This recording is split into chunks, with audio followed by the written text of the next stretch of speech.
Azrael? Azrael Vasquez? Hindi makapaniwalang tanong ni Olivia sabay halakhak. Yung malanding Azrael na mula sa upper class? Girl, I think you read it wrong. Hindi ko gusto ang Azrael na yon. At hindi ako cheap para pumili na maging babae niya. Kung gusto mo siya, fine. Go ahead and have him all you want. Sabay irap ni Olivia. Napanganga ang babaeng kanina lang ay matapang na kinumpronta si Olivia. Samantalang si Olivia naman, hindi pa rin matapos sa paghalakak.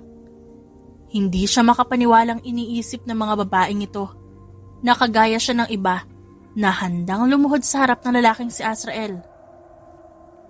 But girl, let me remind you, kung gusto mo pang matupad ang pangarap mo sa buhay, ngayon pa lang, simulan mo nang huwag humanga sa lalaking yun. Hahanga na nga lang kayo doon pa sa babaero at mayabang. Ang dami namang mas better na iba dyan. Payo ni Olivia bago tuluyang lumabas ng girls' comfort room. Ikiniling ni Azrael ang kanyang ulo habang pinapanood si Olivia na naglalakad sa kanilang hallway building. Hindi siya makapaniwala sa mga salitang lumabas sa bibig ng dalaga. Subalit hindi na siya nagulat. Na hindi interesado sa kanya si Olivia.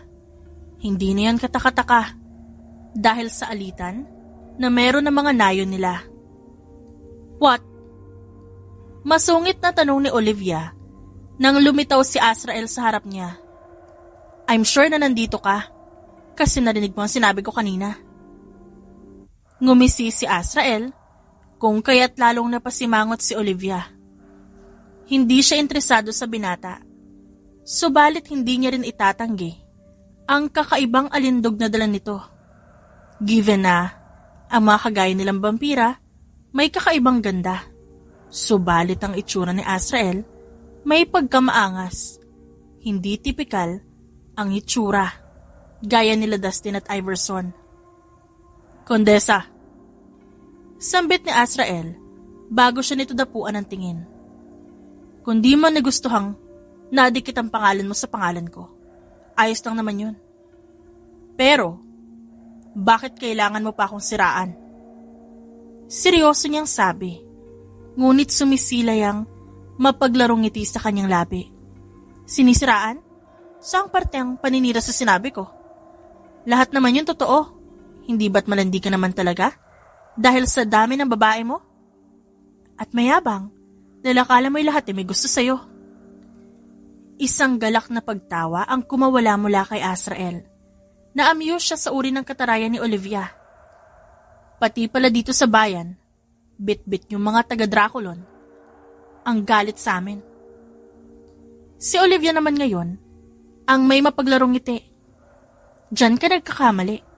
Dahil kung totoo man ang sinasabi mo, baka kanina ka pa nakaluhod sa harap ko at nagmamakaawa para sa buhay mo. Hindi napigilang basain ni Azrael ang ibabang labi niya gamit ang kanyang dila dahil sa angas na nakikita niya mula kay Olivia. Habang ang dalaga naman, hindi sinasadyang sinundan ng tingin ang ginawa ni Azrael. Tuloy, tila nawala siya ng sandali sa kanyang wisyo. Kung di pa kita nakita nakipaglaban, iisipin ko masyado kang mayabang. Pero ibibigay ko ang bagay na yan sa'yo, Kondesa. Dahil saksi naman ako sa kung gaano kakagaling sa pakikipaglaban. Napatikim si Olivia dahil hindi nito inaasahan ang naging pagsang-ayon ni Azrael sa sinabi niya. Hindi rin niya naiwasang maisip ang sinabi nito sa kung paano niya nalaman na magaling siya makipaglaban. Meron siyang tanong subalit ibinaon niya yun sa likod ng kanyang isipan. Pero kung ako makakalaban mo, ikaw ang siguradong luluhod sa harap ko. Kalaunay saad ni Azrael, dahilan upang bumalik ang malditang reaksyon sa mukha ni Olivia. Gusto kong isipin na pwedeng mangyari yun, pero masyado talagang malabo. Ani Olivia at humakbang hanggang sa makatapat ito ng binata. Kung magtutuos man tayo, saan at anumang uri ng pagtutuos Sisiguraduhin kong ikaw, Azrael Vasquez, ang luluhod sa harap ko. Mariing bulong ni Olivia sa tenga ng binata bago ito tuluyang iwan. Hindi na alis ang nakapaskil ng ngiti sa labi ni Azrael habang pinapanood ang papalayong babae. Kahit nung nawala na ito sa kanyang paningin, naroon pa rin ang mapaglarong ngisi niya. Napailing siya at unti-unting galak na tumawa. Hindi niya mapigilang hangaan ang angas nito. Hindi niya maintindihan. Subalit para siyang nakahanap ng katapat sa katauhan ni Olivia. Napapadalas yata ang pagpapakita mo sa akin. Iisipin ko na bang interesado ka sa akin, ha? Nakataas ang isang kilay na tanong ni Olivia nang lumitaw na naman ang binata sa harap niya. Kung nakamamatay lang ang tingin, kanina pa ako nakahandusay dito dahil sa dami ng matang nakatingin sa akin. At lahat yon mula sa mga babae mo. Babae mo. Pag-uulit ni Azrael dahil mariin ang pagkakasabi ni Olivia sa salitang yon. Para napapaitan ka sa kaalamang nakatingin sa iyo ang mga babae ko. Pilyong tanong nito. Ngumiti ng kailapad si Olivia upang pagtakpan ng umaapoy na inis sa kalooban niya.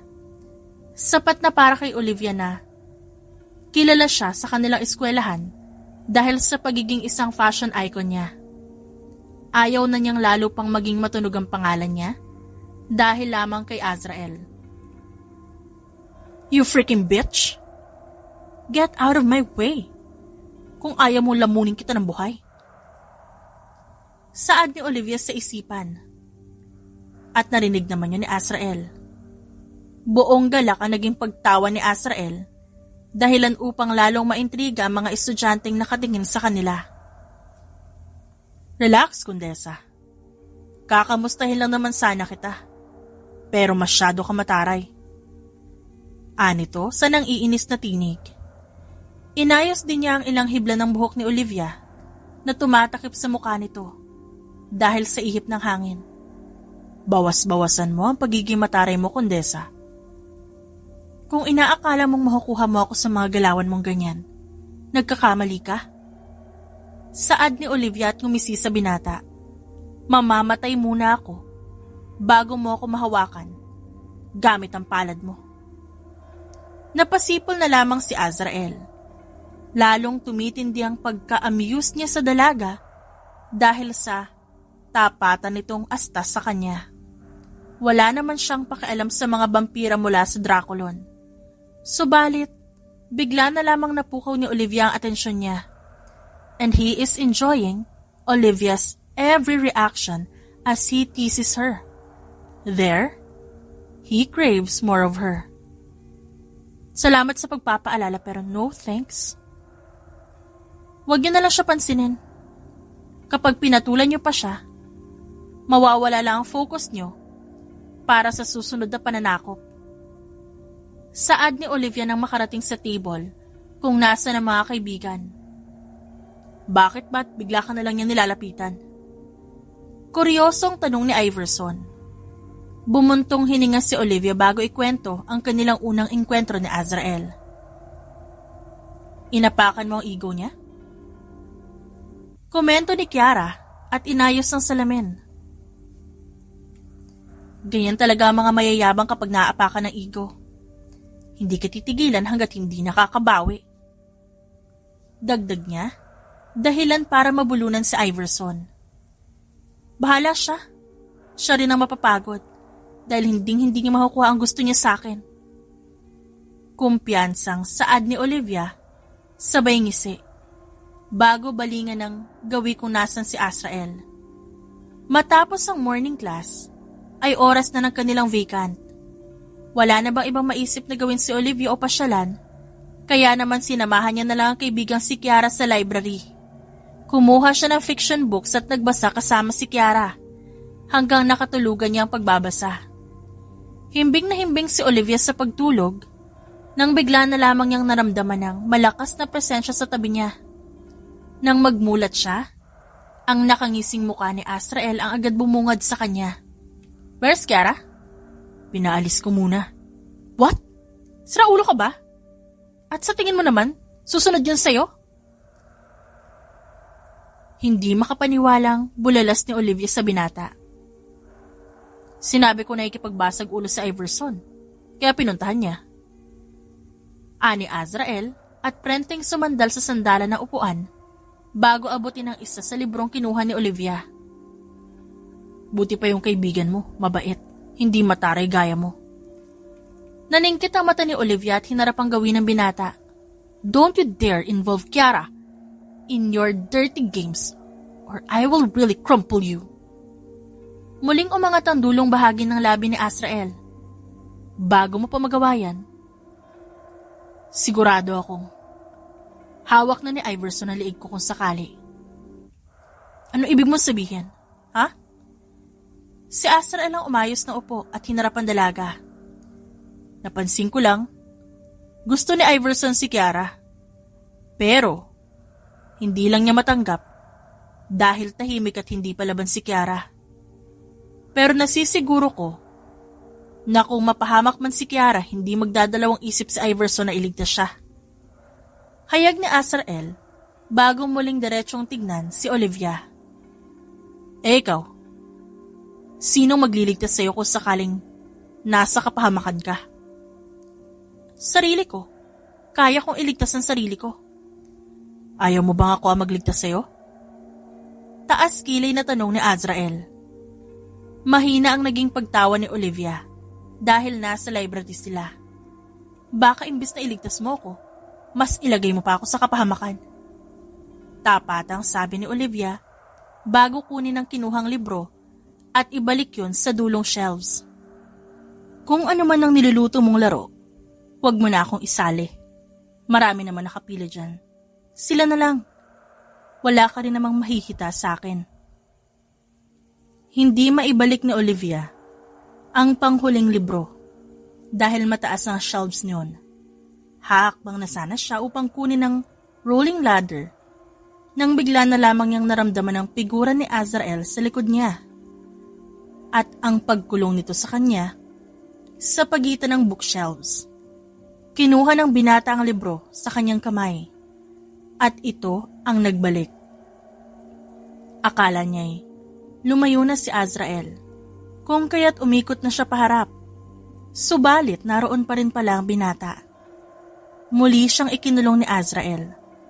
Ang dalawang kamay nito nakalapat sa bookshelves, habang unti-unting bumababa ang kanyang muka upang mapantayan ang muka ng dalaga. Paano ko sabihin ko sa iyong hindi ako naglalaro? Seryosong tanong ni Azrael. Subalit hindi sumagot si Olivia at nag-iwas na lang ng tingin. Paano kung hindi ako naglalaro, Olivia? Pag-uulit ni Azrael at sinundan ang gawin ng mukha ni Olivia. I'm not a fan of games, Azrael. Kaya umalis ka na sa harapan ko habang mabait pa ako. Muling sumilay ang maangas ng ngisi ni Azrael bago hawakan ang baba ni Olivia upang igiya ang mukha nito paharap sa kanya. Mas gusto ko kung galit ka. Gusto ko yung mataray ka. Mahinang bulong niya. Nag-igting ang panga ni Olivia dahil unti-unti niya nang nararamdaman ang pangangatog ng kanyang tuhod.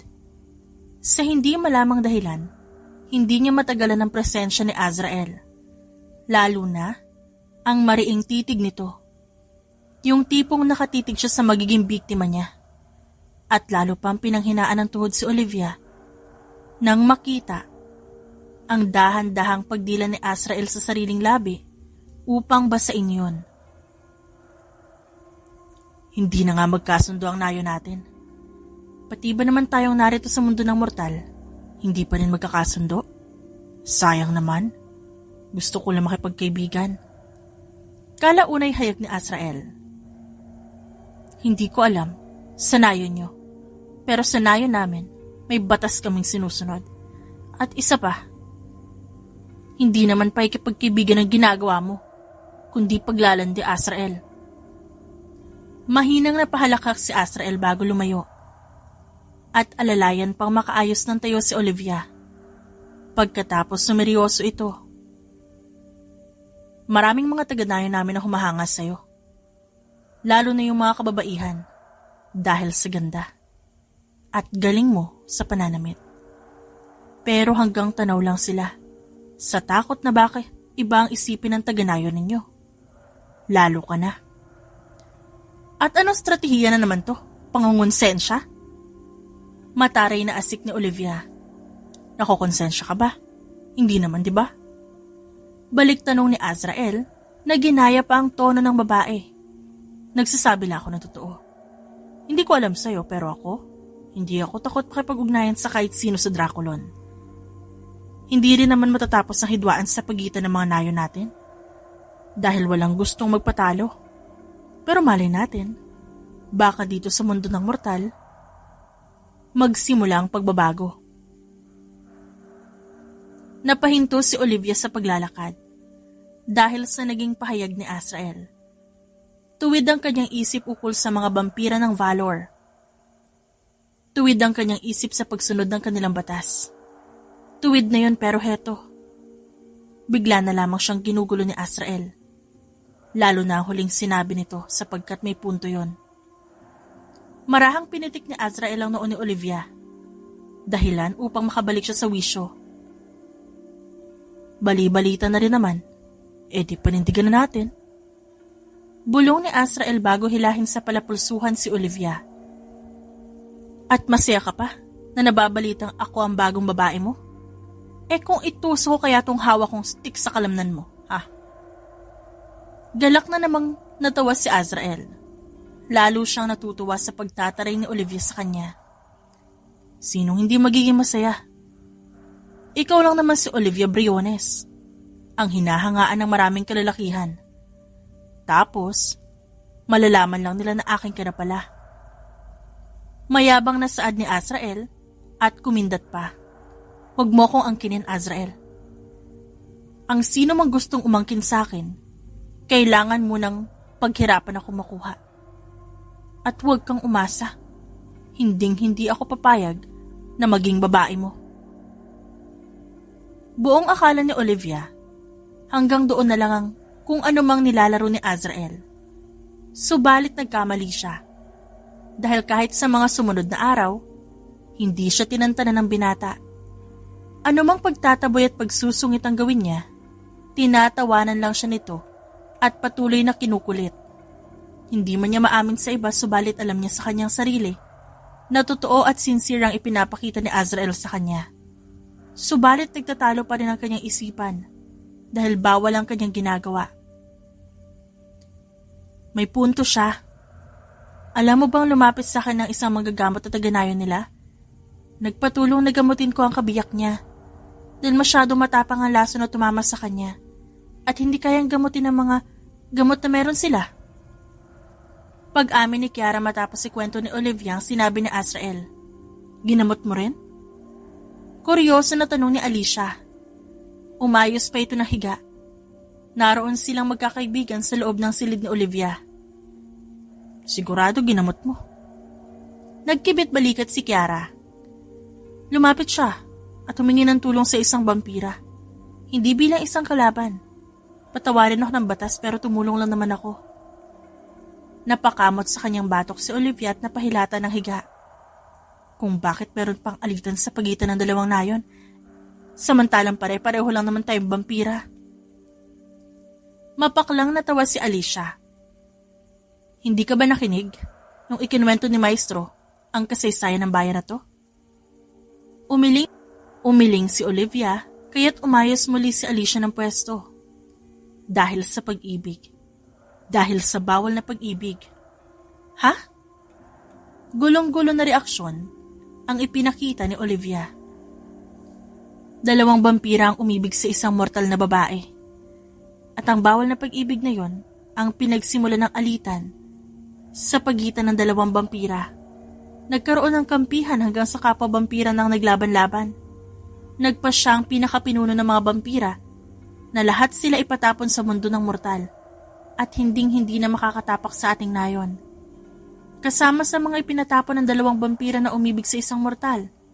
Sa huli, Walang pinili ang mortal na babae, habang ang isang vampirang lalaki nagbalik loob sa ating nayon at ang isa hindi na. Kasama ang ilang vampirang kumampi sa kanya, nanakop sila ng nayon mula sa mortal. At ang patuloy na kwento na yon, nasasaksihan natin ngayon.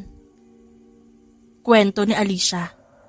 Ibig sabihin, ang isa sa dalawang lalaking vampira ay ang pinuno ng Valor? Ang ama ni Azrael? Saad ni Kiara, sabay tingin kay Olivia matapos tumango ni Alicia sa kanya. Sino naman ang isa? Sino ang nagbalik loob? Kuryoso na tanong ni Olivia. Nagkibit balikat si Alicia. Hindi sinabi ni Maestro. Napabuntong hininga ang dalaga bago napatitig sa labas ng bintana. Nang dahil sa bawal na pag-ibig, isang pagkakaisa sa nayon ang nawasak. Bulong niya. Ang hindi niya alam, isang bawal na pag-ibig din pala sa kasalukuyan ang magiging tuldok sa hidwaan na nagsimula pa sa nakaraan. Subalit ang kapalit niyon, paglabag sa isang batas. Dahil katapusan ng linggo, inilaan ni Olivia ang oras niya sa pag-iensayo sa pangunguna ng maestro ng kanilang nayon. Napabuga ng pagod na hangin si Olivia matapos ang pagtatapat nila ni Alicia. Hindi na nakakagulat na si Alicia ang nanalo dahil alam ng kanilang nayon ang kakayahan ng dalaga. Subalit hindi rin maitatanggi ang angking kakayahan ni Olivia dahil nakakasabay siya kay Alicia. Alam kong tatagal pa ang ensayo natin. Kung nag-focus lang ang isip mo. Kung ano-ano kasi iniisip mo eh. Kahit si Maestro, napansin ding wala ka sa focus. Olivia, na nangyayari? Tanong ni Kiara na nagpapahid ng gamot sa kaibigan. Naroon din si Alicia at pinupuna ito. Umiling lamang si Olivia bago sumagot. Iniisip ko lang ang pagsunod ko sa posisyon. Pagsisinungaling niya. Nagkatinginan sina Kiara at Alicia. Kapwa hindi binili ang naging sagot ni Olivia. Sa amin ka pa talaga magsisinungaling, Olivia? Ani Kiara na ngayon ay si Alicia na ang pinapahira ng gamot. Ito lang ang may papayo ko sa iyo, Olivia. Piliin mo ang desisyon na mapapanindigan mo. Para wala kang maging pagsisisi sa huli. Maraming babae ang kumakaway at kumukuha sa atensyon ni Azrael habang nasa labas ito ng campus gate, subalit wala ni isa sa kanila ang pinapansin niya dahil hindi naman silang nais niyang makita. Dati naman wala siyang pakialam kung malate siya ng pasok, pero ngayon sinadya niyang agahan upang maghintay at masabayan si Olivia. At nang matanaw niya ang pagdating ng dalaga, agad nang pumaskil ang ngisi sa kanyang labi. Huwag mo na akong batiin dahil hindi good ang morning ko matapos kita makita. Bungad na pagtataray ni Olivia sa binata. Binalingan niya ang dalawang kaibigan na kanina'y kasabay niya subalit nawala na sila. Wow, paano nila nagagawang iwan ako sa'yo? Alam kasi nila na hindi kita sasaktan. Hindi mo rin naman talaga ako masasaktan dahil kaya kong protektahan ang sarili ko laban sa'yo. Wala naman ako rason para saktan ka. Sagot ni Azrael at swabing inakbayan si Olivia na agad namang lumayo. At ano sa tingin mong ginagawa mo? Imbis na sumagot, tumawa lamang si Azrael. Maraming mata muli ang nakatingin sa kanila. Lalo na yung mga babaeng humahanga kay Azrael. At hindi na nga napigilan pa ni Olivia ang binata dahil maging sa lunch, wala itong takot na nakitable sa kanila magkakaibigan. Kahit pa naroon sa table sina Iverson at Dustin. Subalit, naging payapa ang kanilang tanghalian, maliban na lang sa mga babaeng tagahanga ni Azrael na titig sa kanila ni Olivia. Kaya pala ipinayo mong wag si Azrael ang hangaan namin, kasi ikaw palang umaaligid sa kanya ngayon. Malditang saad ng isang mortal na babae habang nasa girls' comfort room sila. Araw-araw niyo naman siguro nakikita at nasasaksihan na si Azrael ang lumalapit, di ba? Kaya paano humahanga ako sa kanya? Baka naman yung lalaking hinahangaan nyo ang humahanga sa akin. Nakangising saad ni Olivia. Hinahangaan? Baka bagong panlasa lang. Baka gusto niya lang tumikim ng bago. Sayang, akala pa naman namin iba ka. Sabay iling ng babae kay Olivia. Kung lapain ko na lang kayong lahat. Gigil na saad ni Olivia sa isipan. Napatakip sa kanyang bibig si Kiara dahil narinig niya ang sinabi ng kaibigan.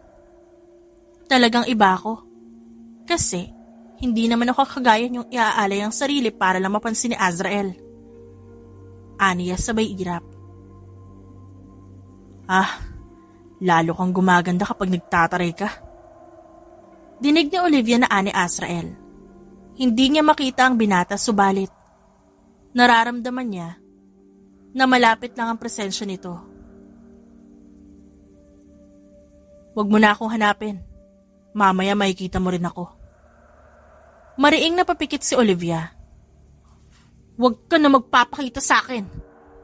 Sikmat niya sa isipan bago magmulat ng mata. Natakot tuloy ang isang estudyante na nakaharap niya dahil sa talim ng kanyang tingin. Anumang pagtataboy ang gawin ni Olivia, talagang hindi umiepekto kay Azrael. Wala itong pakialam sa bawat pagtataray niya. Tatawanan lamang siya nito at muli na namang mangungulit. At hindi man aminin ni Olivia subalit nagiging komportable siya sa presensya ng binata. Ikaw? Hindi makapaniwalang tanong ni Olivia matapos madatnan si Azrael sa music room. Talagang kinuntsaba mo pa ang inosenteng estudyante? Aniya at naupo sa upuang nasa harap ng binata. Ganun talaga. Hindi ka naman pupunta rito kung ako tatawag sa'yo. Mabuti alam mo. Pero ano bang kailangan mo sa akin? Sa unang pagkakataon, isang matamis na ngiti ang iginawad ni Azrael sa kanya. Muntikan pa siyang masamid sa sariling laway dahil sa gulat. Hindi ba't nabanggit mong gusto mong tumugtog? Tuturuan kitang tumugtog ng piano. Ani Azrael at humakbang palapit sa dalaga bago ito igiya sa may piano. Pumaskil ang malapad ng ngiti sa labi ni Olivia habang tinuturuan siyang tumugtog ng binata. Sa unang pagkakataon, nakalimutan niyang isa siyang vampira. Sa unang pagkakataon, pakiramdam niya isa siyang normal na tao habang tumutugtog ng piano. At pagkatapos turuan si Olivia, sunod naman tinugtugan siya ng isang awitin ni Azrael dahilan upang maramdaman ni Olivia ang pagkabog ng kanyang dibdib. May pagkakataon ka pang umalis at tumakbo. Bulong ni Azrael habang unti-unti niyang ikinukulong si Olivia sa pagitan niya at ng piano. Pwede ka pang umalis, Olivia. Azrael. Bulong ng dalaga at matunog na napalunok. Naramdaman niya ang pag-akyat ng init sa kanyang pisngi. Lalo na nang marinig niya ang pag-lock ni Azrael sa pinto. Kung di ka pa aalis, sisiguraduhin kong wala ka magiging takas sa akin. Muling bulong ni Azrael na ngayon nakalapit na kay Olivia. Dapat matakot si Olivia sapagkat sila lamang dalawang nasa music room. Dapat matakot siya sapagkat kalaban pa rin si Azrael. Dapat matakot siya sapagkat hindi niya maintindihan kung ano ang tinutukoy nito. Subalit imbes na takot ang bumalot sa puso niya, isang kakaibang pakiramdam ang yumakap doon. Isang mainit at malamyos na pakiramdam. May pagtitimpi pa ako, Olivia. Tumakbo ka na. Bibilang ako ng 3. 1, 2, 3. Ngunit imbes na tumakbo, umalis at maglaho sa harapan ni Azrael ang gawin ni Olivia. Iba ang naging sumunod na hakbang niya. Dahil siya na ang kusang tumingkayad upang maglapat ang kanilang labi ng binata. At ang pagpipigil na ginawa ni Azrael, tuluyan ang nalusaw dulot ng init ng halik ni Olivia. Mula sa pagkakahawak sa piano, napakapit na ang babae sa matipunong braso ni Azrael dahil sa paglalim ng halik. I have been craving for you, Olivia. Bulong ni Azrael. Now, that I finally had a glimpse of your taste. I am craving for more. Dagdag ng binata at muling ninamnam mga labi ni Olivia. Hinihingal na nagbitiw ang dalawa sa kanilang halikan nang makarinig ng papalapit na yapak. Nakangising pinunasan ni Azrael ang labi ni Olivia gamit ang kanyang hinlalaki. Bagong ngumiti ng malawak. Narinig na rin nila ang unti-unting pagbubukas ng pinto ng music room. Damn it! Bitin! Saad ni Azrael bago sila sabay na maglaho ni Olivia dahil sa pagpasok ng estudyante sa silid.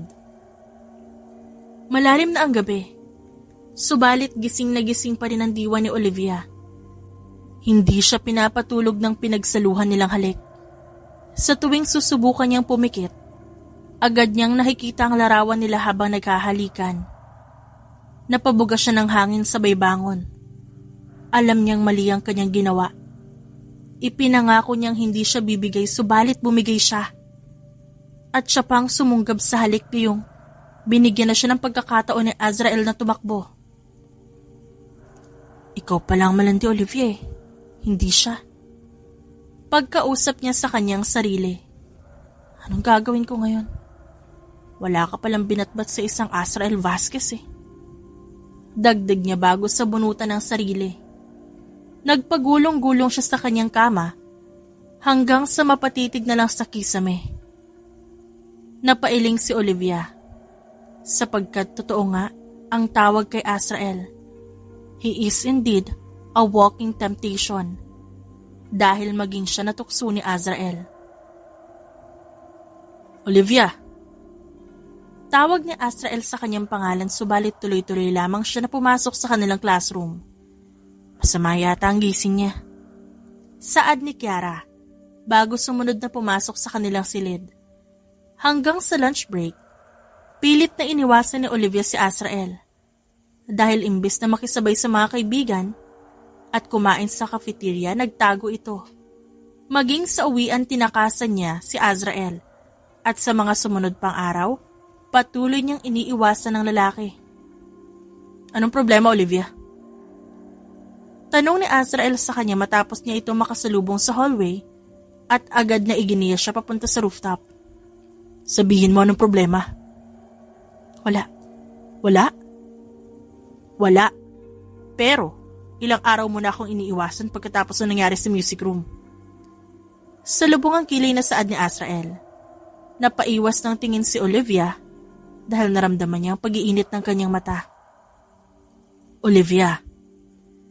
Malumanay ang tawag ni Azrael sa kanya, kasunod ng masuyo niyang pagiya paharap sa dalaga. Ba't ka umiiyak? Nakikiusap ako, Olivia, magsalita ka naman. Tarayan mo ako, magalit ka sa akin. Mas gusto ko yun kaysa iniiwasan mo ko. Buong lakas na inalis ni Olivia ang kamay ng binatang nakahawak sa braso niya bago ito diretsyang titigan sa mga mata. Ayokong lumabag sa aming batas. Ayoko maging swail. Hayag niya bago tuluyang iwan si Azrael sa may rooftop. Mula sa pinakadulo ng rooftop, naroon si Azrael at nakatitig sa kawalan. Nililipad sa kawalan ng kanyang isipan mula nang iwan siya ni Olivia sa lugar. Gulong-gulo siya. Gusto niyang pigilan ang pag-alis ni Olivia subalit hindi nagawang makagalaw ng kanyang katawan. Gusto niyang habulin ng dalaga subalit pinipigilan siya ng hindi malamang dahilan. Ayaw niyang pilitin ito. Ayaw niyang ipitin ang babae dahil alam niyang mahigpit ang batas sa nayo nito. Napaigting ang kanyang panga bago magpa siyang bumaba sa dulo ng rooftop. Bakit pinagkasundo niyo ako? Hindi ba't meron tayong tradisyonal na sinusunod ukol sa pagkakapareha? Takang tanong ni Olivia sa kanyang magulang matapos ang naging paghaharap nila kasama ang pamilya ng lalaking nais ipareha sa kanya. Sagutin niyo ako. Hindi natin sinusuway ang tradisyon na yun, Olivia. Pinapadali lamang natin. Sagot ng kanyang ama. Paano kung di pala siya yung nakatakda para sa akin? Ano mangyayari? Kung mangyari man yun, marapat lamang na piliin mo ang itinakdang kapareha mo. Wala siyang ibang magagawa kundi tanggapin yun. At ganun din siya sa'yo. Kung iba man ang maging itinakdang kapareha niya. Pinaglalaroan niyo lang kami. Mag-aaksaya lang kami ng oras sa ginagawa niyo. Sabay iling na sabi niya, susundin mo ako, Olivia. Mariing saad ng kanyang ama, dahilan para wala na siyang magawa kundi pagbigyan ng kagustuhan nito. Kaya naman sa mga sumunod na araw, ay ang lalaking gustong ipareha sa kanya ang madalas niyang kasama. At hindi yun nakaligtas sa paningin ni Azrael. Tuloy, unti-unti niyang naramdaman ang paglabas ng isang hindi pamilyar na pakiramdam sa kanyang dibdib. Hindi mo ba nagustuhan ang halik ko kaya naghanap ka ng bago? Tinig yun ni Azrael habang prenting nakasandal sa pintuan ng girls' comfort room. Anong ginagawa mo dito? Tanong ni Olivia. Agad kumabog ang kanyang dibdib dahil sa magkahalong pananabik at kaba dahil sa dilim ng tingin ng binata sa kanya. Ngumisi si Azrael, yung ngisi na madalas niyang gamitin sa mga babae, dahilan upang panghinaan sila ng tuhod. Gaya na lamang ngayon kay Olivia. Huwag kang lalapit, dyan ka lang. Sikmat ni Olivia sapagkat bibigay na ang tuhod niya sa oras na makalapit ang binata. Kung gusto mo makinig ako sa'yo, sagutin mo muna ang tanong ko. Ani Azrael, na tuloy-tuloy lamang sa paghakbang palapit kay Olivia. Matunog ang naging paglunok ng dalaga. Nagtataka siya kung bakit bigla na lang nawala ang pagiging mataray niya ngayong kaharap niya ang binata. Mamili ka, Olivia. Ano ang uulitin ko? Yung tanong ko o yung pinagsaluhan natin sa music room? Tanong ni Azrael, sabay basa ng kanyang labi gamit ang dila. Mariing napapikit si Olivia. Kailangan niya makaalis sa harap ng lalaki bago pa siya bumigay. Tatakas ka. Nakangising saad niya Azrael matapos mabilis na isandig sa pader si Olivia bago pa man ito makagamit ng kanyang abilidad na biglang maglaho. Sagot, Olivia. Bulong niya sabay baba ng kanyang muka. Alam mo na ang sagot, Azrael. Sinabi ko na sa'yo, ayoko sumuway sa batas namin. Anong batas? Hindi ko pwedeng sabihin dahil batas yun ang nayo namin. Ano man ang nangyayari dito, hindi pa rin na mababago yung katotohanan na magkalaban ng nayo nating dalawa. Nag-igting ang panga ni Azrael dahil alam niyang may punto ang dalaga. Subalit hindi niya pa rin matanggap na meron ito ibang kasamang lalaki. Hindi mo ba kayang sumugal? Biglang tanong ni Azrael sa dalaga. At ano naman ang magiging rason ng pagsugal ko? Sa tanong ni Olivia, natahimik si Azrael. Kinuha yun na pagkakataon ni Olivia upang kumawala sa bisig ng lalaki. Subalit hindi siya hinayaan ng binata. Muli siya nitong isinandig sa pader bago si ilin ng halik. Kinastigo ni Olivia ang sarili sapagkat pinaunlakan niya ang halik ni Azrael. Hindi yun pwede, hindi yun tama. Pero sa puntong yun, hinayaan ni Olivia na pagbigyan ng kanyang sarili. Kaya imbis na bumitaw, kumapit pa siya sa batok ng lalaki upang mas bigyang daan ng mainit na halik nila. Dahil pagkatapos nyon, tuluyan niya nang iiwasan ng binata. Ano? Sabay na tanong ni na Olivia at Kiara sa kaibigang si Alicia matapos ang ipinagtapat nito. Sigurado ka ba sa gagawin mo, Alicia? Anak ka ng pinuno ng parlamento at ikaw ang unang lalabag sa batas ng nayo na to? Ani Kiara. Tumango si Alicia bago ngumiti sa kaibigan. Gusto kong baguhin ang hindi patas na batas ng nayong to. Susugal ka para lang sa pag-ibig? Marahang tanong ni Olivia. Oo, Olivia. Para sa pag-ibig ko kay Dustin susugal ako. Kahit batas pa ang maging kalaban ko. Tahasang sagot ni Alicia. Gaya ng sabi ko, piliin niyo ang desisyon niyo na kaya niyong panindigan. Para wala kayong maging pagsisisi sa huli. Napakurap-kurap si Olivia mula sa narinig kay Alicia. Napahawak siya sa kanyang puso nang maalala ang naging tanong ni Azrael sa kanya. Ikubli man niya, ngunit alam niya sa kanyang sarili na meron ng lugar ang binata sa puso niya. Hindi pwede. Bawal. Bulong ni Olivia sa kanyang sarili.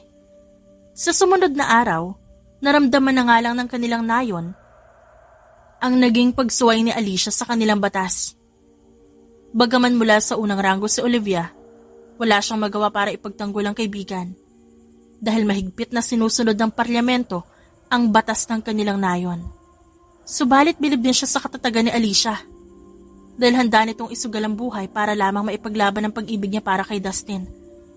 At sa kaisipang pag-ibig, agad na sumagis sa isipan ni Olivia ang imahe ni Azrael. Ilang linggo niya na rin itong hindi nakikita dahil palagian na naging pag-iwas niya dito. Nasasabik na siya. Nasasabik na siya sa presensya ng binata subalit pilit niyang sinikap na iwasan ito upang hindi lumabag sa batas nila. Hanggang sa bigla na lamang itong lumitaw sa kanyang harapan habang abala siyang namimili sa bayan. Azrael! Gulat niyang bigkas sa pangalan nito. Gumalaw ang panga ni Azrael dahil sa pagpipigil niyang yakapin o hawakan ng babae. Maligayang kaarawan, Kondesa. Pagbati ng binata na siyang muling nagpagulat kay Olivia. Hihintayin kita sa bukana ng kabilang bayan. Naroon na regalo ko sa iyo. Dumating ka man o hindi, maghihintay ako. Hindi na hinintay pa ni Azrael ang magiging sagot ni Olivia at agad na itong tumalikod para umalis. Sapat na ang nakalipas na linggo na hindi niya ito nakasama o kahit man lang nakita para matanto ang gumugulo sa isipan niya. Sapat na ang nakalipas na linggo para makapagdesisyon siya. Sa kabilang banda, inilaan ni Olivia ang buong araw sa pag-iisip. Subalit alam naman niya sa kanyang sarili ang sagot. Hindi lang niya maamin dahil sa takot. Takot para sa kanilang batas. Takot para sa kanyang sarili. Dahil alam niyang oras na dinggin niya ang kanyang puso, magiging sarado na ang kanyang tenga para pakinggan ang isip niya. Dahil kaakibat ng kanyang pag-ibig para kay Azrael, paglabag niya sa kanilang batas. Ngunit tunay ngang pasaway ang taong nagmamahal. Dahil sa sumunod na araw, dumating si Olivia sa kung saan naghihintay sa kanya ang binata. Saan tayo pupunta? Kanina pa tayo naglalakad. Pwede namang liparin na lang. Inip na saad ni Olivia. Papa, saan ba't may kapangyarihan tayo? Huminto sa paglalakad si Azrael, dahilan upang tumama ang mukha ni Olivia sa likuran niya. Hiking ang tawag dito. Saad ni Azrael. Alam ko, pero ba't kailangan pang lakarin kung pwede naman natin gamitin yung kakayahan natin? Mataray na sagot ni Olivia, dahilan upang mapangiti ang binata. Para mas maging espesyal at hindi malilimutan. Masuyong sagot ng lalaki bago abutin ang palapulsuhan ni Olivia at magpatuloy sa paglalakad. Ilang sandaling paglalakad ang ginawa nila hanggang sa marating nila ang lugar. Tuluyang nawala ang pagod ni Olivia sa paglalakad matapos makita ang ganda nito. Namamasyal naman sila. Subalit ito ang unang beses na sa kabilang bayan ang kanyang pinasyalan. Ang ganda! Komento ni Olivia. Galak na natawa si Azrael bago mapalingon sa gawin ni Olivia. Oo nga, ang ganda. Aniya na ang tingin ay nasa manghang mukha ng dalaga. Worth it yung pagrereklamo ko habang papunta tayo dito. Grabe, ang ganda talaga ng talon. Pero bakit parang wala masyadong tao dito? Konti talaga ang tao dito kapag ganitong araw. Madalas tuwing katapusan ng linggo maraming tao. Sagot ni Azrael bago iabot ang binaong pagkain kay Olivia. Sana sinabi mo na lang na maliligo tayo sa talon para nagdala ako ng damit. Asik ni Olivia sapagkat sa tingin pa lang nasisiguro niyang kay sarap maligo sa talon. Lalo na sa malinaw at malinis na tubig nito. Hindi naman pagligo ang pinunta natin dito. Pero kung gusto mo maligo, pwede naman. Kunot noon namang tumingin si Olivia sa lalaki. Anong gagawin natin dito kung hindi pagligo ang pinunta natin? Wala, ganito lang. Sagot ni Azrael, kaya napamaang naman si Olivia. Gusto lang kitang kasama. Walang naging tugon si Olivia sa sinabi ng lalaki. Nag-iwas siya ng tingin at pilit kinalmang naghuhuramentado niyang puso. Gusto niyang hawakan ng binata. Gusto niyang hagkan ito pero pinipigil niya ang sarili. Lalo na't hindi malinaw kung ano ang totoong pakay ni Azrael sa kanya. Nababasa ko ang isipan mo, Olivia. Wala akong masamang pakay sa iyo, maniwala ka man o hindi. Inis na bumuntong hininga si Olivia. Panandalian niyang nakalimutan na merong kakayahan ng binata na basahin ang isipan niya. At tila nagkaroon siya ng ideya. Kaya naman manahimik si Azrael, siya naman ang sumubok na basahin kung anong nasa isipan ng lalaki. Huwag mo nang subukang pasukin ang isip ko, Olivia. Konting sandali pa. At isa sa tinig ko rin naman ang nilalaman ng isip ko. Hindi naman isip mo ang pinapasok ko eh. Hindi mo na rin kailangan pasukin ang puso ko.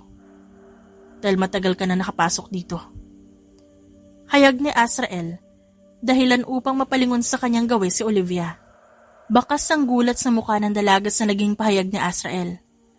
Ang tahimik na lugar kung saan tanging pagbagsak ng tubig talon ang maririnig, lalo pang naging tahimik. At nang unti-unting magmulat ng mata si Azrael, at agad tumama yun kay Olivia, tuluyan ng sumaboy ang pinipigilan niyang nararamdaman para sa lalaki. Kahit sino, hindi maniniwala. Dahil galing tayo sa magkalabang nayon. Pero, mas mahirap palang kalaban ng puso. Saad ni Azrael at natawa. Pinigilan ko naman, Olivia. Maniwala ka, pinigilan ko. Pero hindi ko talaga kaya. Unti-unting naramdaman ni Olivia ang pag-iinit ng kanyang mata. Tuluyan na siyang napaiyak. Sa hindi malamang dahilan, halo-halo ang nararamdaman niya. Alam ko importante sa iyo ang pagsunod sa batas niyo. Pero importante rin ang nararamdaman ko para sa iyo. Mula sa kanyang pwesto nakalipat na ito sa harap ni Olivia. Iniibig kita, Olivia. Kahit hindi pwede, kahit bawal. Kahit salungat sa alintuntunin ng nayo natin, iniibig pa rin kita. At handa akong ipaglaban to. Ipaglaban ka. Kahit sa sariling nayon ko pa. Handa akong itaya ang buhay ko para sa posisyon na to. Ang posisyong makasama ka. Sabihin mo lang na mahal mo rin ako. Napalunok ng sunod-sunod si Olivia. Kahit bawal. Mahal din kita. At mamahalin pa rin kita kahit bawal. Pag-amin niya bago sunggaban ng halik ang lalaki. Saksi ang talon sa kung paano pinalaya ng dalawa ang pinipigilan nilang pag-ibig sa isa't isa. Dahil ang mababaw at malamyos na halik, naging malalim at mapusok. Kulang ang lamig ng hangin sa lugar na yon upang pawiin ang init na kanilang pinagsasaluhan. Maging ang lamig ng tubig alon na ngayon ay bumabalot sa kanilang katawan, hindi pa rin maibsan ang init na kanilang nararamdaman. Kalaunan, ang init na kanilang nararamdaman na palitan ng isang koneksyon. Kapwa sila napahinto sa halik bago mapatitig sa isa't isa. Kasabay ng pagbagsak tubig alon sa kanilang uluhan ay ang pagbagsak din ng realisasyon sa kanilang isipan. Nararamdaman mo ba? Galak na tanong ni Olivia. Tumango si Azrael at niyakap ng mahigpit ang babae. Bago nito, sakupin ang kanyang palad na mukha ni Olivia. Sang-ayon ng tadhana, Kondesa Olivia. Sang-ayon ng tadhana sa pagmamahalan nating dalawa. Handa na rin ako, Azrael. Handa na rin ako ipaglaban ka. At ang ating pag-ibig. Buong pusong pahayag ni Olivia. Hudyat na tinatanggap niya ang binata bilang kanyang kapareha ng kanyang ilantad ang leeg sa harapan ni Azrael. Wala nang sabi-sabi at agad yung minarkahan ni Azrael. Wala na siyang pakialam kung ano man ang pagdadaanan niya. Makamit lamang ang malayang pag-iibigan nila ni Olivia. At para kay Azrael, tanging kamatayan lang ang makakapigil sa kanya para ibigin si Olivia. Ngunit isang mabigat na responsibilidad ang iniatang sa kanya matapos muling matalo ang kanilang nayon sa pananakop laban sa Draculon. At bilang susunod sa trono, walang ibang pagpipilian si Azrael kundi gawin ang kanyang responsibilidad. Anong gagawin natin? Gulo na tanong ni Azrael sapagkat kapwa sila naiipit ni Olivia. Masuyong ngiti ang iginawad ni Olivia sa kapareha. Gawin mo kung anong nararapat mong gawin bilang kanilang pinuno. Dahil kahit sino man ang manalo, hindi pa din matatapos sa hidwaan ng ating nayon. Ginulo ni Azrael ang kanyang buhok. Paano tayo magiging malaya kung hindi matutuldukan ng hidwaan ng dalawang nayon? Ibang laban ang pananakop sa pagitan ng ating nayon sa laban natin para sa ating pagmamahalan, Azrael. Kaya gawin mo kung anong nararapat at gagawin ko rin kung anong tungkulin ko sa aming nayon. Pagkatapos, tsaka tayo lalaban dalawa para sa pagmamahalan natin.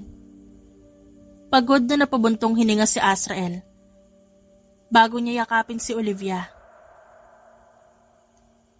Sa mundo nating magulo, sa piling mo lang talaga ang nagiging pahinga ko. Galak na napatawas si Olivia bago paulanan ng halik si Azrael. Habang may bukas, may pag-asa. Kung ang tadhana sang-ayon sa pag-iibigan nating dalawa, sino ang batas at ang hidwaan ng ating nayon para humadlang? Tama. Walang makakapigil sa atin, Olivia. Lalong walang makakapigil sa aking angkinin ka. At gaya na madalas nilang gawin, sa kabilang bayan sila nagtatagpo upang malayo sa mata ng mga kapwa nila vampira. Subalit ang hindi nila alam, matagal na palang mayroong nagmamatsyag sa kanila, lalo na kay Olivia. Sa mga sumunod ngang araw, tila naging abala ang bawat nayon sa papalapit na pagtatapat nila sa pananakop sa isang nayon ng mortal. Hindi lang isa, ngunit dalawa na ang naging swail sa batas ng ating nayon. At yun pang mga nasa ranggo. Bigla saad ng kanyang ama habang nasa hapag sila. Palihim na napalunok si Olivia. Nung nakaraan lamang, naisiwalat ang katotohanan sa katauhan ni Kiara bilang hybrid. At gaya ni Alicia, na sumuway sa batas nila para ipaglaban ang pag-ibig niya kay Dustin, ganoon din ang ginawa ni Iverson para kay Kiara. At nasisiguro niyang sa susunod siya naman ang susuway ng kanilang batas upang ipaglaban ang pagmamahala nila ni Azrael. Subalit sa kabilang banda nalulungkot siya sapagkat nagiging swel sila sa sariling batas ng kanilang nayon.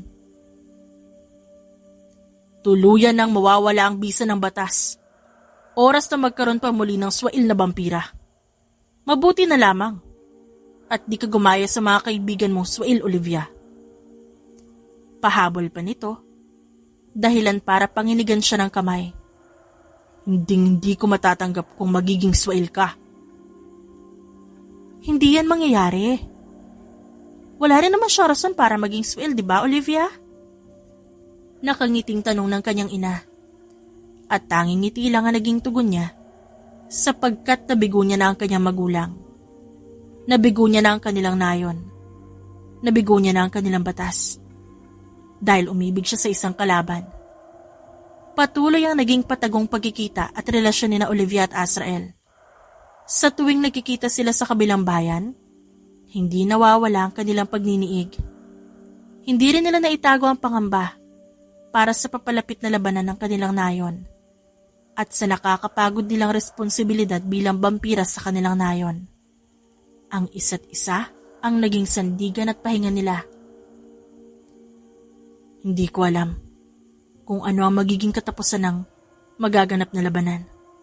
Pero gusto kong sabihin na hindi ako makakapayag na hindi ako makakabalik sa piling mo. Masuyong saad ni Azrael matapos ang pagdiniig nila. Isiniksik ni Olivia ang sarili sa lalaki bago itong umiti. Hindi na balik kung sinong manalo o matalo. Basta bumalik ka lang sa akin.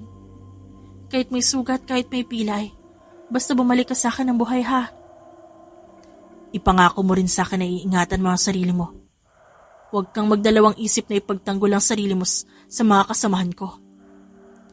Tiningala ni Olivia ang lalaki na agad sinalubong ang tingin niya. Hindi ako sasama sa mga lalaban. Pero kung sakaling tumawag sila ng tulong, maaaring doon kami makikisali. Marahang inipit ni Azrael ang ilang hibla ng buhok ni Olivia sa likod ng tenga nito bago pakatitigan ang magandang mukha ng dalaga. Basta ingatan mo ang sarili mo. Dahil pagkatapos na labanang ito, ako nang mag-iingat at mag-aalaga sa'yo. Tumango si Olivia bilang pagsunod sa sinabi sa kanya ng binata. Muli siyang ikinulong ni Azrael sa bisig nito. Buo na ang kanyang plano. At ano man ang mangyari, sisikapin niyang mapagtagumpayan yon sa abot ng kanyang makakaya. Para sa kanilang nayon, para sa pag-iibigan nila ni Olivia at para kay Olivia. Mababago ang ating plano. Saad ni Azrael, nang marating nila ng kanyang grupo ang gitna ng kagubatan. Kayo ang pumaroon at sumakop sa nayon. Ako ang may iwang magbabantay dito upang pigilan sila. Sasamahan ka namin dito, Azrael. Saad ng isa sa kanyang kasamahan. Hindi. Walang may iwan dito kundi ako lang. Lahat kayo tutungo sa nayon na sasakupin. Wala nang pero-pero, sundin niyo ang utos ko. Aniya? At agad niya na binigyan ng hudyat na tumungo ang mga kasama sa sasakuping nayon. Ito ang kanyang plano. Hindi niya isusugal ang kanyang mga kasama. Sisiguraduhin niyang sa labanang ito, sila ang mananalo nang walang nalalaga sa kanila. Sisiguraduhin niyang sa kanyang kamay matatapos ang labanang ito. Magkahalong gulat at takot ang bumalatay sa mukha ni Olivia na makita ang pagdating ng mga Punisher kasama ang ilang miyembro at pinuno ng kanilang parlamento sa kanilang bahay. Ilang minuto, dumating din sa kanilang bahay ang kanyang amang nag-aapoy sa galit. At sa pagharap ng parlamento, walang pag-aalinlangan nitong sinampal sa pisngi si Olivia. Traidor ka! Swail ka! Galit na sigaw ng kanyang ama. Paano mo ito nagawa sa ating nayon, sa ating batas? Paano mo nagawang biguin kami ng iyong ina? Patawad. Patawad dahil sa nagawa kong paglabag sa batas. Ngunit hindi ko ihihingi ng tawad na inibig ko si Azrael. Aniya, dahilan upang lalong magalit ang kanyang ama. Subalit si Alicia, na naroon ay palihim na napangiti. Isasama na ng parlamento si Olivia upang masuri at malaman kung ano ang kanyang nilabag. Saad ng bagong pinuno ng parlamento, kusa ring sumama si Olivia. Habang patungo sila sa parlamento, tahimik lang siya. Sumikat ang araw subalit wala pa ring bampirang nagbabalik sa nayon nila. Wala pang balita kung tagumpay ba ang kanilang nayon o hindi. Dumaan na siya sa panunuri ng parlamento at buong tapang na inamin sa kanila ang naging relasyon kay Azrael. Tinraidor mo ba ang nayon? Ibinigay mo ba ang impormasyon ng ating plano sa lalaking yon? Tanong sa kanya. Hindi. Maniwala man kayo o hindi. Pero hindi ko tinraidor ang ating nayon. May relasyon kami, oo. Pero hindi ko ibinigay ang anumang impormasyon ng ating plano. Mahirap paniwalaan, Olivia. Lalo na't hindi nagtagumpay ang ating nayon. Saad ng isang miyembro ng parlamento. Napakurap-kurap si Olivia at agad natanto ang mensahe na hinayag ng miyembro. Tagumpay ang grupo ni Azrael. Pero maniwala kayo, hindi ako nagbigay ng impormasyon sa kanya. Hindi na yun ang punto rito, Olivia. Nagbigay impormasyon ka man o hindi, natalo ang ating nayon at lumabag ka sa ating batas. At alam mo kung anong parusa sa mga lumalabag, hindi ba? Alam ko. Subalit bibigyan ka namin ng pagkakataon. Kapalit ng iyong kalayaan ay ang lalaking yun. Hindi. Hindi ako papayag. Tatanggapin ko kung anumang hatol sa akin. Subalit nakikiusap ako. Wag na siya. Pakiusap. Hinding-hindi isusuko ni Olivia si Azrael. Hinding-hindi niya hahayaan na malapatan ng daliri ng parlamento ang lalaking mahal niya. Siya ang sumuway sa kanilang batas. kung kaya't siya lamang ang kailangan managot. Kaya naman imbis na isuko si Azrael, tinanggap na lamang ni Olivia ang kanyang kaparusahan. Subalit sa pamamalagi niya sa parlamento, unti-unti siyang nakaramdam ng kakaibang pakiramdam. Upo at higa lang naman ang ginagawa niya. Dahil hinihintay na lamang niya ang araw ng kanyang paghatol.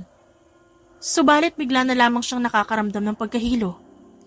Akala niya'y dulot lamang yun ng pag-aalala kay Azrael, subalit nang sumunod na araw na ulit pa yon. Kung kaya't ipinatawag na ni Alicia si Kiara upang gamutin ang kanilang kaibigan. Olivia. Sambit ni Kiara, sabay sulyap kay Alicia. Nagdadalang tao ka. Matunog ang naging pagbuntong hininga ni Alicia, habang hindi naman makapaniwala si Olivia. Hinaplos niya ang kanyang tiyan at mariing napapikit. Aminado siyang maraming beses nilang ginawa yun ni Azrael nang walang proteksyon, kung kaya't nasisiguro niyang tama ang naging pagsuri ni Kiara sa kanya. Masaya si Olivia, subalit binalot ng takot ang puso niya dahil sa paparating na bunga ng bawal na pag-ibig nila ni Azrael. Anong ginagawa niyo dito? Takang tanong ni Azrael na makita ang dalawang kaibigan ni Olivia kasama ang kanilang kapareha. Katatapos lamang ng labanan at hindi pa tuluyang nakakabawi si Azrael ng kanyang lakas. Gustong-gusto niya nang makita ang dalaga. Gustong-gusto niya nang makita ang dalaga. Gusto niya na itong mahagkan, sapagkat tanging ito lamang ang makakapawi ng pagod at sakit na nararamdaman niya. Nandito kami para maghatid ng balita at para alamin ng isang bagay. Si Alicia ang sumagot. Anong balita? At anong bagay ang gusto niyong malaman? Dalawang balita matatanggap mo, Azrael. Isang hindi maganda at isang maganda. Agad na binalot ng kaba si Azrael nang pumasok sa isip niya si Olivia.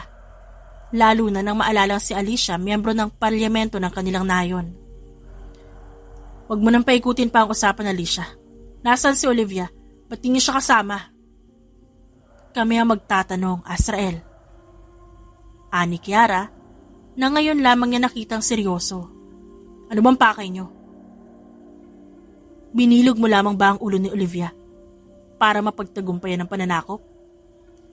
Tapatang tanong ni Alicia. Hindi. Labas ang relasyon namin ni Olivia sa anumang hidwaan na meron ng ating nayon. Kung ganon, tunay ang pag-ibig mo para sa kanya. Si Kiara naman ang nagtanong. Higit pa sa tunay. Walang pag-aalinlangang sagot ni Azrael. Patunayan mong tunay ngang iniibig mo si Olivia, Azrael. Hamon ni Alicia sa binata. Ano ang gusto mong gawin ko para mapatunayan na tunay kong minamahal si Olivia? Sabihin mo sa akin kahit ano. Dahil hindi ako magdadalawang isip na gawin yon. Matatag na pahayag ni Azrael. Kahit ano pang hamon gagawin niya. Mapatunayan lamang ang pag-ibig niya para kay Olivia. Ngumisi si Alicia nang makita ang tatag sa mata ni Azrael. Payapa na ang kanyang isipan sapagkat hindi nagkamali ng inibig si Olivia. Bago yon, kailangan mo munang malaman ang dalawang balita na dala namin. Ang masamang balita, hawak ng parlamento si Olivia at nakatakda na ang paghahatol sa kanya. At ang magandang balita, nagdadalang tao si Olivia. Sa pag-ihip ng hangin, naramdaman ni Azrael ang paghaplos sa kanyang puso. Masakit at nakakatakot man ang balitang may hatol si Olivia dahil sa paglabag niya sa kanilang batas. Nasapawan naman yun ng masayang pakiramdam sa kaalamang nagbunga ang kanilang pagmamahalan. Kaya naman ang sabihin ni Alicia ang natatanging bagay na makakapagsalba kay Olivia, hindi na nagdalawang isip pa si Azrael na gawin yon. Kahit nanghihina, hindi nagpapigil si Azrael para isalba ang babaeng pinakamamahal niya kasama ang magiging anak nila. Bago isuko ang sarili sa parlamento ng Draculon, ibinalita muna ni Azrael sa kanyang magulang ang kanyang gagawin. Bakit? Ba't niya ginawa yun? Sikmat ni Olivia nang malamang isinuko ni Azrael ang sarili. Yun ang natatanging paraan, Olivia. Alicia, paano kung mapahamak siya? Isang ngiti ang iginawad ni Alicia sa kaibigan. Walang anuman, maski ang kamatayan ang kayang patumbahin ng isang taong pag-ibig ang pinaglalaban. Kaya magtiwala ka, Olivia. Magtiwala ka kay Azrael at sa pag-ibig niya para sa'yo. Nasa sentro ng parlamento si Azrael. Nakakadena ang dalawang kamay at paa habang nakaluhod. Yun ang figurang nadatna ni Olivia. Gusto niyang takbuhin ang binata at yakapin. Bakas sa mukha nito ang panghihina mula sa naganap na labanan. Bakas pa ang mga sugat na natamo niya sa laban. Subalit bakas din sa mukha nito ang tatag ng kanyang pinaglalaban. Mula sa distansya, nang magtama ang kanilang mga mata, agad niyang nabatid ang pagliwanag niyon. Agad niyang nakita ang pagsilay ng tuwa at sigla. Dulot ng tanawing makita siya. Lalong napaiyak si Olivia. Hindi niya napigilang maging emosyonal nang makita ang pagsilay ng ngiti ni Azrael habang nakatingin sa kanya. Narito tayo muli upang saksihan ang paghatol sa isa na namang swail na vampira. Hayag ng pinuno ng parlamento. Nasa sentro sina Azrael at Olivia. Magkaharap habang nasa magkabilang gawi. Kay lapit nila subalit kay layo ng kanilang distansya. Ang kondesa mula sa unang ranggo, si Kondesa Olivia, nagkasala sa ating batas. Isang pagkakasala sapagkat umibig siya sa kalaban. Subalit upang bigyan siya ng pagkakataon ang kapalit ng magiging kalayaan niya, ay ang paghatol sa lalaking kanyang iniibig.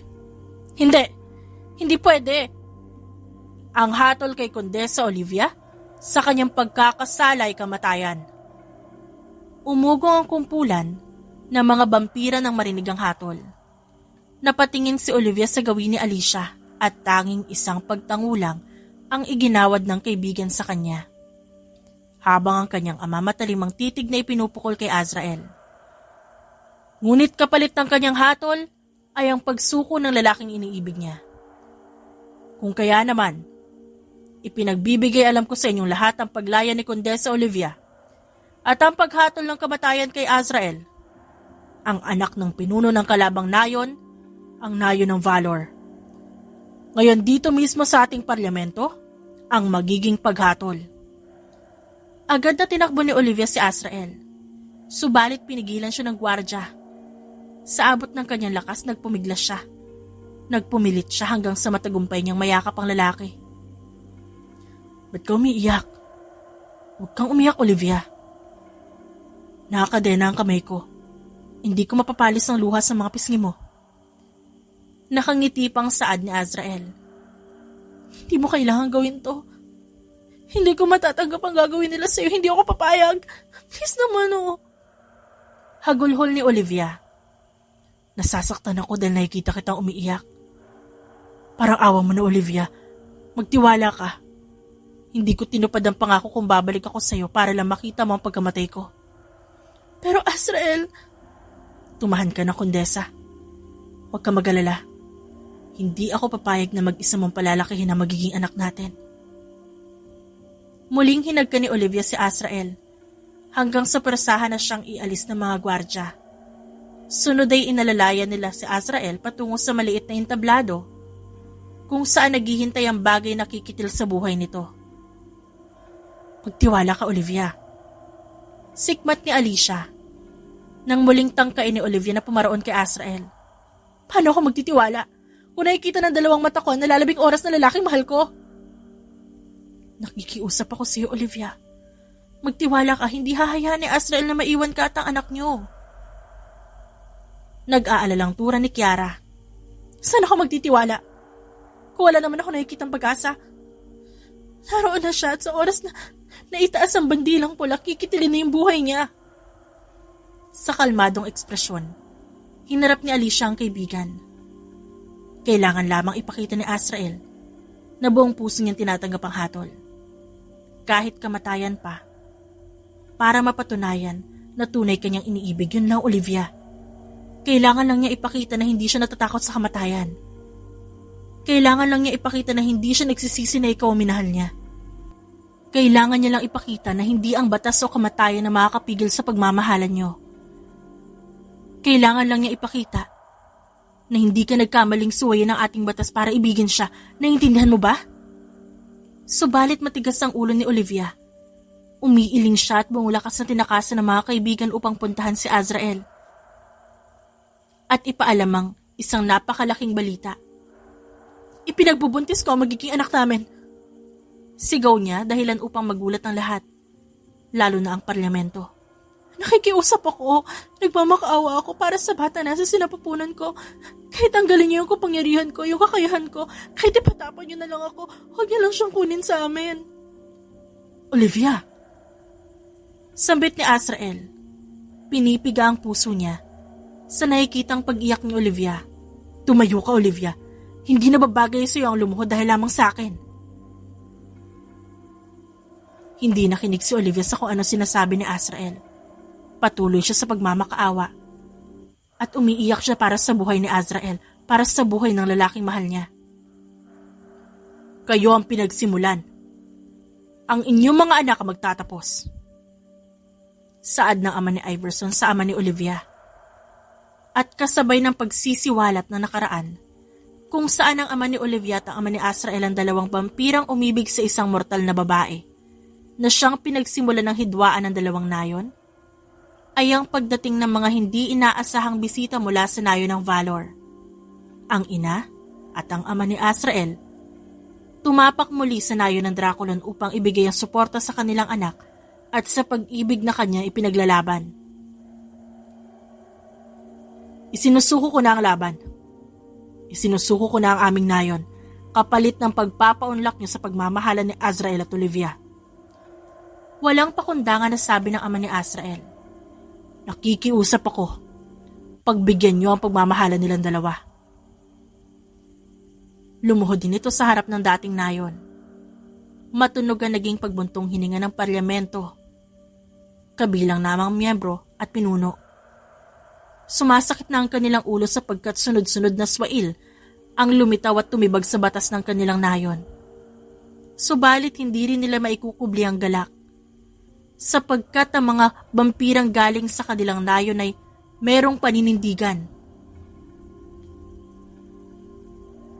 Walang kakampi o kalaban pagdating sa pagmamahalan.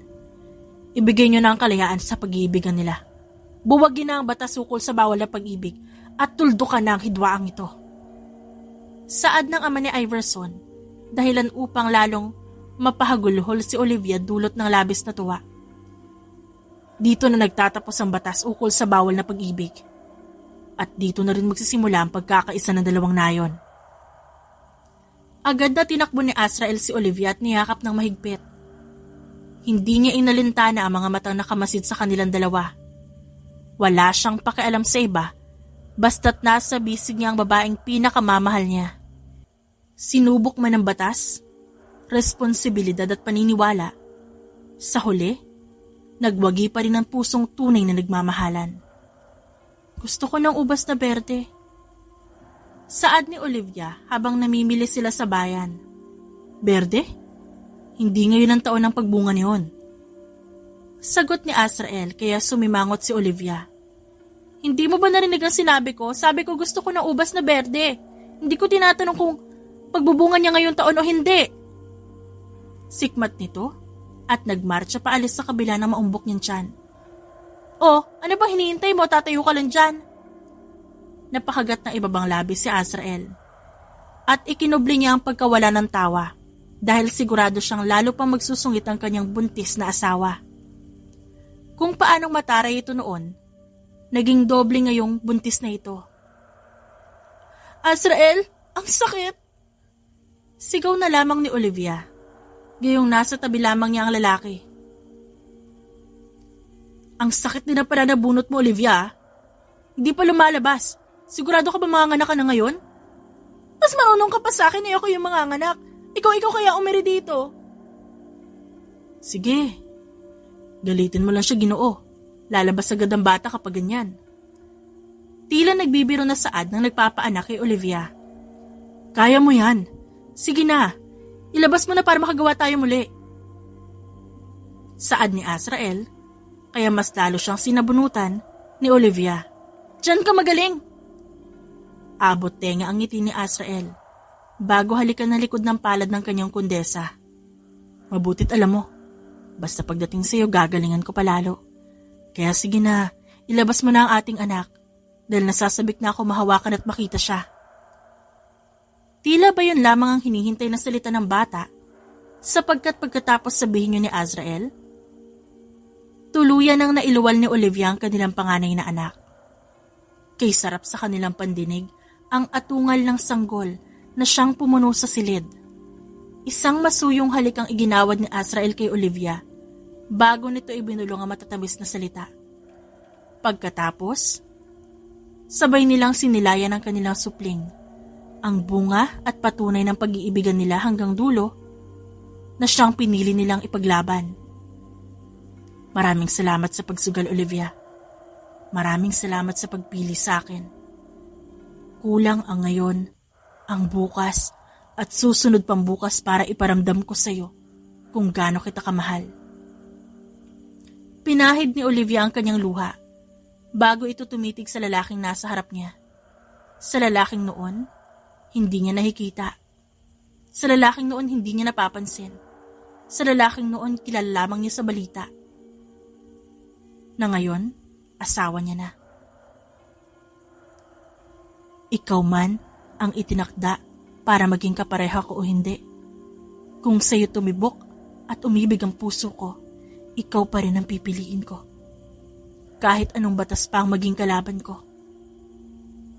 Buong pusong saad ni Olivia. Hindi na hinintay pa ni Azrael ang hudyat at agad nang hinalikan ang kanyang asawa. Ang pag-ibig, minsan mahirap ipaglaban. Pero masarap sa puso kapag napagtagumpayan na mga bagay na humahad lang dito. Sapagkat ang pag-ibig, hindi lamang isang bagay na napupulot. Isa itong makapangyarihang pakiramdam na kayang palambutin kahit ang pinakamatigas na bato. Isang pakiramdam na kayang buwagin kahit pa ang pinakamatatag na batas. At isang pakiramdam na kayang pahupain ng kahit anumang galit o hidwaan. Isang pakiramdam na naging susi ni na Olivia at Azrael upang tuluyang tuldukan ng anumang hidwaan ng dalawang nayon at upang bigyan ng mas malayang kinabukasan ang mga susunod pa nilang henerasyon. Sa huli, ang kasaysayan ng pag-ibig ng mga swail na bampira sa kanilang nayon ang naging daan upang mabuksan ang mas malaya, magaan, at payapang mundo ng kanilang lahi. The End.